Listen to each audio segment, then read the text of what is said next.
పిండుకున్నారు. ఆ పిండుకుంటంలో పాత్ర ఈళ్ళదే ఉంది కాబట్టి ఈళ్ళనే కేసు పెట్టి ఈళ్ళనే జైల్లో పెట్టారు తప్ప షర్మిలని జైల్లో పెట్టలేదుగా.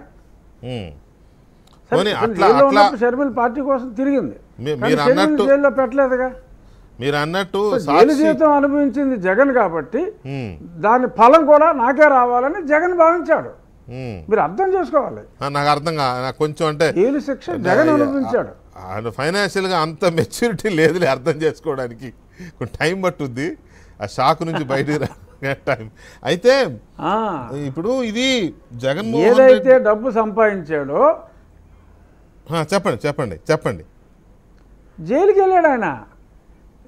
ఆ సంపాదించిన డబ్బు గురించే, ఆ క్విడ్ ప్రోకో ఇన్వెస్ట్మెంట్ల గురించే పాపం జైలుకి వెళ్ళి 16 నెలలు అతను జైల్లో ఉన్నాడు. సరే జైల్లో సుఖం అనుభవించాడా కష్టపడ్డాడా అన్నదే సరే ఆ జైలర్లకి వాళ్ళకి తెలుసు, కానీ జైల్లో అయితే ఉన్నాడు.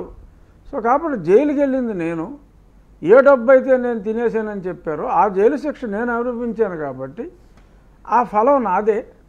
ఆ ఫలంలో తండ్రి సంపాదించిన దాంట్లో కుటుంబరావు చెప్పినట్టు సిస్టర్కి వాటా ఉంటుంది, కానీ అతను కష్టపడి జైలుకి వెళ్ళి సంపాదించుకున్న దాంట్లో మరి సిస్టర్కి వాటా అడగటం అనేది అది న్యాయం కాదు.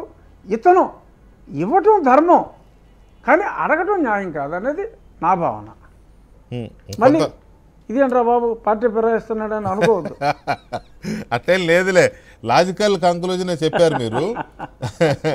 కాకపోతే ఏంటంటే ఇది ఇప్పుడు షర్మిల గారిని ఇట్లా ఇల్ట్రీట్ చేయడం కానీ, లేకపోతే ఆస్తిలో సరే అన్ని సంపాదనలు కాకపోయినా ఆవిడ సాక్షి అని క్లెయిమ్ చేస్తుంది, సాక్షిలో సగం నాదే అని, ఇంకేవో ఆస్తులు పంచలేదని, అందుకే కదా గొడవ కూడా అదే కదా.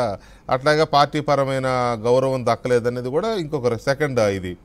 సో ఇప్పుడు ఇవన్నీ తోడబుట్టిన దానికి అదే తోడబుట్టిన దానికి ఇవ్వకపోవడంలో జగన్మోహన్ రెడ్డి గారి వ్యక్తిగత నిర్ణయమా, లేకపోతే ఇంట్లో భారతీ గారి ఫోర్స్ కూడా ఉందా? ఎందుకంటే షర్మిల గారు నిన్న భారతీ గారి పేరు కూడా ఇది ఎత్తారు కాబట్టి అటునుంచి కూడా ఫోర్స్ ఉండవు. సహజంగా ఆడబిడ్డల పోరు ఉంటుంది, చాలా ఇళ్లలో ఉంటుంది, ఆ ఇంట్లోనే కదా. అట్లాంటిది ఏమైనా ఉండిందా? జనరల్గా మనం చాలా సినిమాల్లో చూసాం, చాలా సినిమాల్లో ఎక్కడ కూడా వాళ్ళకి పడదు. మరి ఇక్కడ కూడా మరి అలాగే ఏదన్నా ఉందేమో మరి నాకైతే తెలీదు.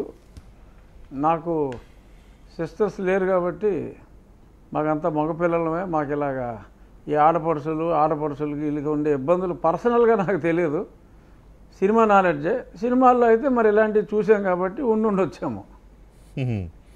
సరే, తర్వాత ఈ కంపెనీల్లో నార్మల్ ఇప్పుడు జగతి కానీ, లేకపోతే ఇందిరా టెలివిజన్ కానీ, లేకపోతే ఇంక కొన్ని కంపెనీల్లో కొంతమంది పెట్టుబడులు పెట్టారు కదా, భయానికో భక్తికో లేకపోతే జగన్మోహన్ రెడ్డి గారి గుడ్ బుక్స్లో ఉండడం కోసమో కొంతమంది పెట్టుబడులు పెట్టారు కదా. వీళ్ళందరూ పొజిషన్ ఏంటండి ఇప్పుడు? చాలా పెట్టిందంతా వాళ్ళే. అదే వాళ్ళే. ఇప్పుడు వాళ్ళందరూ బక్రాలు అయ్యారా, బాగానే ఉన్నారా? నిజం డబ్బు పెట్టిందా అంటే యాక్చువల్గా వాళ్ళు పెట్టింది చేయించుకున్న పనికి డబ్బులు ఇచ్చారండి. చేయించుకున్న పనికి డబ్బులు ఇచ్చారు, అది సిబిఐ వాళ్ళ అభియోగం. వాళ్ళే పెట్టుబడులు పెట్టారు అని అంటే ఇక్కడ సిబిఐ కేసు నిలబడదు. తండ్రి చేసిన పనికి మా వాళ్ళు ఆగేశాడు అనేది సిబిఐ అభియోగం. వీళ్ళు చెప్పేది ఏంటి కోర్టులో చెప్పేది ఏంటి? ఆడికేం పని జరిగిందో నాకేం తెలుసా బాబు. నేను ఎవరో ఒక మెకెన్సీ దగ్గర లేకపోతే ఇంకెక్కడో రిపోర్ట్ తెచ్చాడు మా ఆడిటరు, దీని విలువ 350 రూపాయలు అన్నారు. అంతేనా? 350 అయినా చాలా చీప్గా వచ్చిందని చెప్పి వాళ్ళు డబ్బులు పెట్టారు అని చెప్పి చెప్తున్నారు. వీళ్ళు కోర్టులో చెప్పేది అది. వాళ్ళకి డబ్బులు ఉన్నాయి, మా కంపెనీలో డబ్బులు పెట్టారు అంతే అని చెప్పి